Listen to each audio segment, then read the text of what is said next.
திருவண்ணாமலை மாவட்டம் செங்கம் மற்றும் அதன் சுற்றுவட்டார பகுதிகளில் 3ஆம் போக நெல் நடவு செய்யும் பணி துவங்கியுள்ளதால் விவசாயிகள் மகிழ்ச்சியடைந்துள்ளனர்.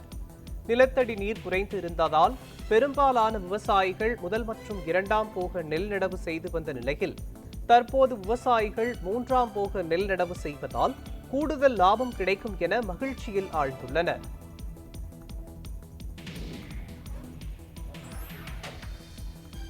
திருப்பத்தூர் மாவட்டம் மல்லப்பள்ளி பகுதியில் இலவச பட்டா பெற்று தருவதாக கூறி பணம் பெற்ற ஆசிரியர் மோசடி செய்ததாக கூறி அவரை மரத்தில் கட்டி வைத்து தாக்கியது பரபரப்பை ஏற்படுத்தியுள்ளது. நாற்றாம்பள்ளி பகுதியைச் சேர்ந்த அரசு பள்ளி ஆசிரியர் சிவாஜி என்பவர் இலவசமாக பட்டா வாங்கி தருவதாக ஒருவரிடம் பணத்தை பெற்று மோசடியில் ஈடுபட்டுள்ளார். இந்த நிலையில் பணம் கொடுத்தவர் மீண்டும் பணத்தை திரும்ப கேட்ட நிலையில் சிவாஜி அவரை மரத்தில் கட்டி வைத்து தாக்கியுள்ளார். இதுகுறித்து போலீசார் வழக்கு பதிவு செய்து விசாரணையில் ஈடுபட்டு வருகின்றனர்.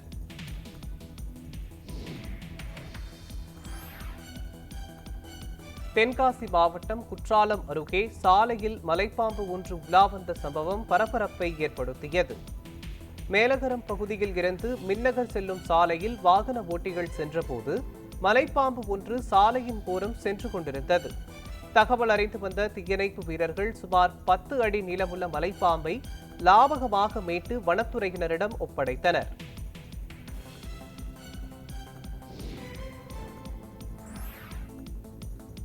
தூத்துக்குடி மாவட்டம் விளாத்தியில் மத்திய அரசு வெளியிட்டுள்ள பட்ஜெட்டை கண்டித்து சட்டமன்ற உறுப்பினர் மார்க்கண்டேயன் தலைமையில் கண்டன பொதுக்கூட்டம் நடைபெற்றது.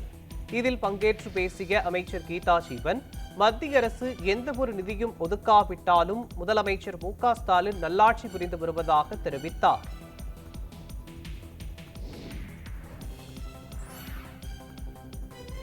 கேரள மாநிலம் திருவனந்தபுரம் அருகே சட்டவிரோதமாக தங்கியிருந்த வங்கதேசத்தை சேர்ந்த 3 பேரை போலீசார் கைது செய்தனர்.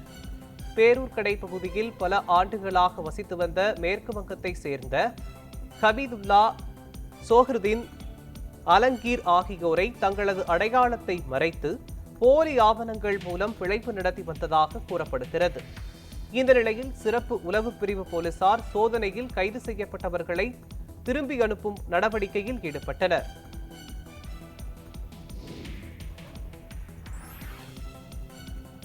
கன்னியாகுமரி அருகே பள்ளி மாணவிகளை கிண்டல் செய்ததை தட்டி கேட்ட மாணவனை இளைஞர் ஒருவர் பட்டாக்கத்தியால் விரட்டும் வீடியோ சமூக வலைதளங்களில் வைரலாகி வருகிறது.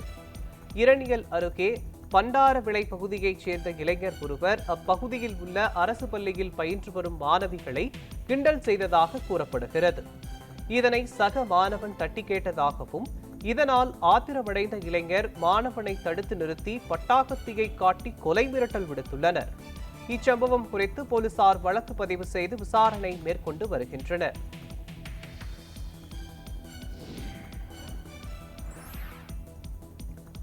கன்னியாகுமரி மாவட்டம் குலசேகரம் பகுதியில் நடைபெற்ற மாநில அளவிலான மின்னொலி கைப்பந்து போட்டியில் தமிழக போலீஸ் அணி முதல் பரிசு வென்றது.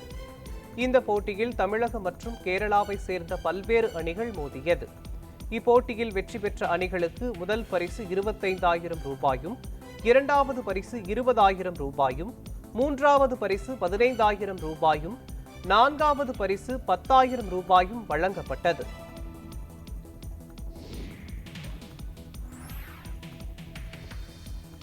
கிருஷ்ணகிரி மாவட்டத்தில் 8ஆம் வகுப்பு மாணவிக்கு பாலியல் வன்கொடுமை செய்யப்பட்ட சம்பவத்தால் பிள்ளைகளை பள்ளிக்கு அனுப்ப மறுப்பு தெரிவித்து பல்வேறு கோரிக்கைகளை முன்வைத்தனர். மாவட்ட ஆட்சியரின் பேச்சுவார்த்தைக்கு பின் பிள்ளைகளை பள்ளிக்கு அனுப்ப பெற்றோர்கள் சம்மதம் தெரிவித்தனர். மேலும் பள்ளியில் சிசிடிவி கேமராக்கள் பொருத்த வேண்டும், பாதுகாப்பான சூழலை உருவாக்க வேண்டும் உள்ளிட்ட கோரிக்கைகளை பெற்றோர்கள் முன்வைத்தனர்.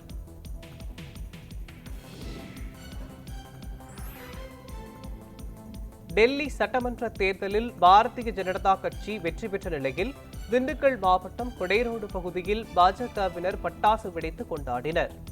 திண்டுக்கல் கிழக்கு மாவட்ட தலைவர் முத்துராமலிங்கம் தலைமையில் நடைபெற்ற இந்நிகழ்வில் பொதுமக்களுக்கு இனிப்பு வழங்கப்பட்டது.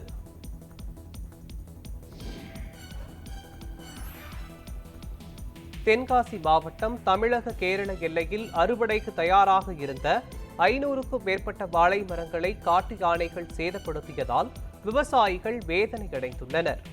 இரவு நேரத்தில் தோட்டத்திற்குள் புகுந்த காட்டு யானை கூட்டம் வாழை, மிளகு, பாக்கு உள்ளிட்ட பயிர்களை சேதப்படுத்தியுள்ளது.